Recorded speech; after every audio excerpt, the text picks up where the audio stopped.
नमस्कार मित्रांनो, स्वागत आहे आमच्या यूट्यूब चॅनलवर। तर तुमचा प्रश्न होता की बंदिस्त शेळीपालन तुम्हाला कसं परवडतं, एकदम डिटेलमध्ये सांगा।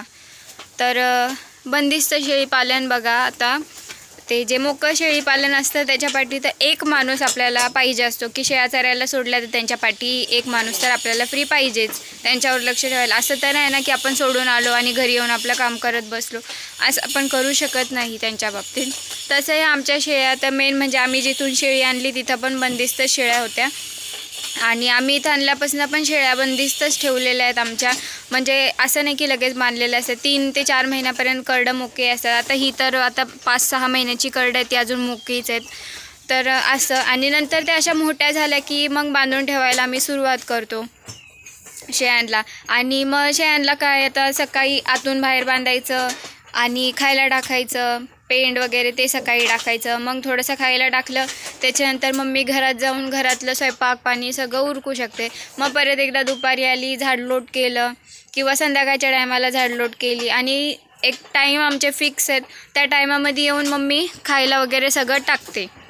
म्हणजे त्या टायमामध्ये, जसं आमच्या शेळ्या दुपारच्या एकदम शांत बसलेल्या असतात, 4चा टाईम झाला की शेळ्या ओरडायला चालू करणार। म्हणजे 4 वाजता येऊन त्यांना थोडं गवत किंवा कडबा काय असेल ते टाकायचं। तर कामं करायला दिवसभर मोकळं राहतो आपण। आणि आमच्याकडं म्हणजे असं मोकळी जागासुद्धा नाही आहे की आम्ही तिथं शेळ्या चरायला नेऊ शकतो असं। आणि जे रान वगैरे आहे ते खूप लांब आहे। असं आम्ही रोज, माझी मम्मी घरात एकटीच असते, आता मी सध्या म्हणून घरी आहे म्हणून मी व्हिडिओ काढून टाकते। तसं डेली मी सकाळी म्हणजे 7:30-8 वाजता कॉलेज असायचं माझं, तर मी सकाळी म्हणजे इथून 6:30पर्यंत घरातनं निघायला लागायचं 8च्या कॉलेजला। तर घरी म्हणजे कोण नसतं, भाऊ पण माझा कॉलेज, आणि आता 2 जण कामाला जात आहेत। मी सध्या घरी आहे म्हणून मम्मीला हातभार लावते जेवढा मला लावता येतो, पण तसं माझी मम्मी सगळं एकटी सांभाळते, तर ती चरायला घेऊन जाऊ शकत नाही आणि चरायला मेन जागा पण नाही आहे।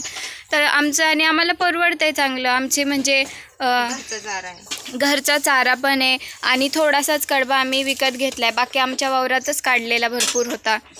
तर म्हणजे अशा प्रकारे आमचं चालतं। तर आम्हाला असं वाटतंय आम्हाला परवडतं आहे। आणि आम्ही शेळ्या म्हणजे आता कोणी बोलते तुमच्या 4 वर्षात एवढ्याच शेळ्या कशा झाल्या, तर आता बघा ही एक शेळी आणली होती, हिला आणल्यावर म्हणजे 6 महिने एकच ईद घेतो, जेणेकरून शेळ्यांची तारंबळ नाही व्हायला पाहिजे आणि शेळ्यांचं तब्येती मेंटेन राहायला पाहिजे, म्हणून आम्ही वर्षाचं एकच ईद घेतो। आणि जास्त माझे पण हाल नाही व्हावं, कसं करडं 2 इथं घेतली तर करडांचं पाजायचं, हे करायचं ते करायचं, ते पण काम वाढतं। त्यापेक्षा आम्ही एक ईद घेतो आणि एक ईदाचं आम्ही दूध खातो। आमच्या घरी सगळ्यांना दूध आवडतं, त्यामुळे आम्ही एक इताचं दूध खातो असं चालतो। कम से कम करडांना 2-3 महिने पाचतो, तिथून पुढं आम्ही दूध त्यांचं खातो। आम्हाला सगळ्यांना, घरातल्यांना सगळ्यांना आवडतं। आमचं 2-2, 3-3 लिटर दूध निघतं ना, ते आम्ही घरीच खातो। आणि मेन म्हणजे आम्ही दुधासाठीच शेळी घेतली होती, जेणेकरून आम्हाला तिचं दूध खाता येईल, त्या हिशोबाने घेतली होती। नंतर आम्ही प्लॅन केला की चला आपण हे पण करू शकतो शेताशी निगडीत, म्हणजे शेतातली पण कामं रखडत नाहीत, आपण करू शकतो आणि प्लस त्यांच्याकडं पण बघू शकतो, म्हणून बंदिस्त शेळीपालन केलं। आणि मेन म्हणजे मी एकटी, आणि सकाळचे हे 2-3 जाणार कामाला, सगळ्यांचे डबे बनवायचे, त्याच्यानंतर ह्यांचं उरकायचं, ह्यांना बाहेर बांधायचं, खायला टाकायचं, झाडलोट करायची, 1 तास सकाळचा आणि 1 तास संध्याकाळी, बस काफी होतंय त्यांना। मग फिरस्ती कशाला करू मी, मला सोयीस्कर होते ना शेळीपालन, म्हणजे स्वतःच्या सोयीनुसार आहे। आणि आम्ही शेळ्या नवीन पाट लावताना सुद्धा जेव्हा ती 1 वर्ष पूर्ण होऊन पुढं गेलेली असते ना, त्याच्यानंतर आम्ही ती शेळी लावतो, म्हणून आमचं म्हणजे जास्त उत्पन्न अजून निघलेलं नाही। आणि खरं तर आम्ही हे वर्ष आमचं उत्पन्न मानतो आहे। आता आमचे 6 बोकडे आहेत विकायला, ते पण आता 6-7 महिन्याचे होत आलेले आहेत, जवळपास 6 महिन्याचे ना आता।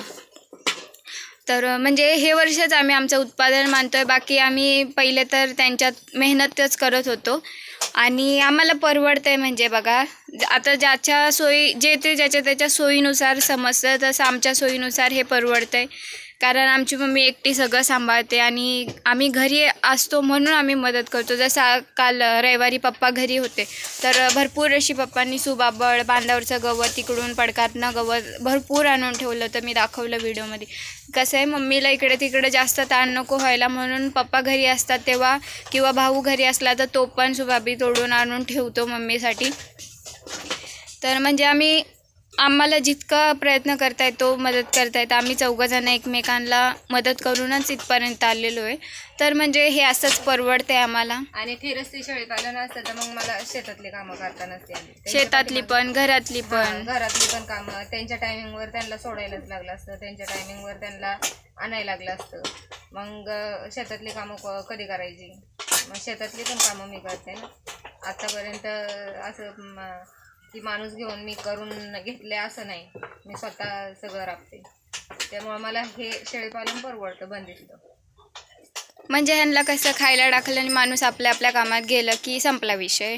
आणि मेन आमचं शेळीपालन चालू करायचं मेन उद्देश हेच होतं की जेव्हा आमच्या शेतातलं जे वेस्टेज होतं ते वाया जाण्यापेक्षा कुणाच्या तरी मुखी लागावं हा विचार होता माझा.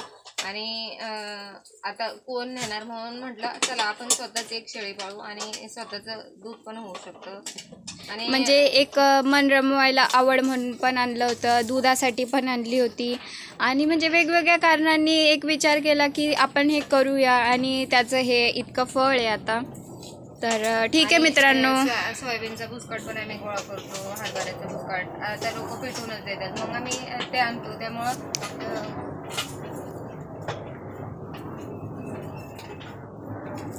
तर म्हणजे मला वाटतं की तुम्हाला तुमच्या प्रश्नाचं उत्तर मिळालं असेल ह्या माहितीद्वारे.